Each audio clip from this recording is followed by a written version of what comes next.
Hey everybody, Ben Goldman here, Eastern Title and Settlement. Just want to give you a little bit of an update on what's going on in the title and real estate industry regarding the coronavirus pandemic. So if you've seen any of my previous postings, you'll notice that I had been previously talking about the ability or the lack of ability to record the transactions, which could cause a little bit of a headache. I have relatively good news. In the jurisdiction where I'm located, Montgomery County, Maryland, they do not offer what we call electronic recordations. And I want to be clear about that because there's been some confusions. What is and what is not an electronic recordation? Well, when a real estate transaction is settled, whether it be the deed of trust, or the mortgage, it must be recorded at the land records office.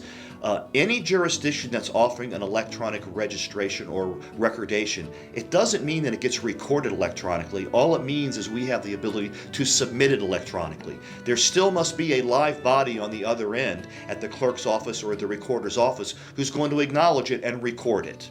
Okay? So it is relatively good news, for example, in the state of Virginia, where they do offer electronic recordations. The land records office are open, so we have no problem there.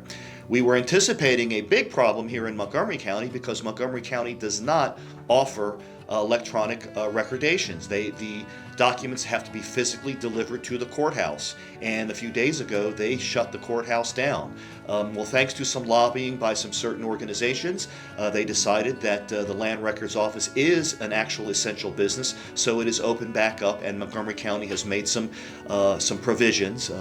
Long story short, what they're doing is between the inner and outer doors of the courthouse, 3 times a day, they're going to put a basket out there for 15 minutes for people to come and drop off the documents. They'll pick them up and then they'll go record them. So, business as usual.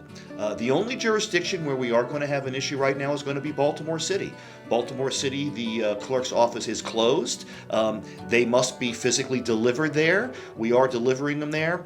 Sort of up in the air whether recordations are happening or not. We really don't know. Of course, the other issue there is that some jurisdictions, and Baltimore City is one of them, that does require a lien certification prior to recording. That is done by a different office. So even if the recorder's office was kept open, if the office that provides the lien certs, specifically for purchases, is not open, then they can't be recorded. Now, that's a little update on what's going on in the recordations. So what's going on with the actual settlements? What are we doing? Well, rest assured that our company is taking all the steps necessary to keep the business open and make sure that everyone is going to be in a safe environment.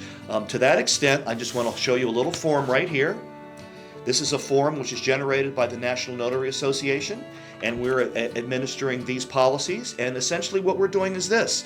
Anybody who's going to come into our office for a settlement must sign and declare that they are okay with this questionnaire. It's essentially 3 questions. Have you or your household family members returned from international travel within the last 14 days? Have you or your household family members had close contact or cared for someone diagnosed with the virus within the last 14 days? Or have you or your household members experienced any cold or flu-like symptoms in the last 14 days? If the answer to any of these questions is yes, we are not going to let anybody enter our office until they give us a clean bill of health. On the other hand, or on the other opposite to that, we do and have been doing closings outside of the office in people's homes for refinances. Any of our closers, they will have to basically certify the same thing. However, we are going to stop doing, and if it's already scheduled, we will go ahead and continue doing a settlement in someone's home, but we are going to discontinue that. But we have other methods to get transactions closed, specifically remote notarizations or remote closings. Now that has always been offered in Virginia. It takes an additional license, additional certification, and all of our closers are going through that process, so we will have the ability to close remotely with people in Virginia. There was never a provision for that in Maryland. However, the legislature, because of the pandemic and because of the state of emergency, they are now allowing that. There are certain types of technology that's involved to do that, and we are getting up to speed on all that type of technology, so we will be able to close virtually with people in Maryland and Virginia. So that's where we are right now. And in addition, like I said, we're going to take all the precautions we can. Anybody coming into our office, they've signed off on the questionnaire, but when they come into our office, they're going to have to be required to wash their hands. They're going to have to disinfect with the hand disinfectant. And then once we finish with the settlement, we completely disinfect our conference room as well. So we are open for business. We're taking all the steps necessary to keep the business going. And everybody, be safe out there. See you soon.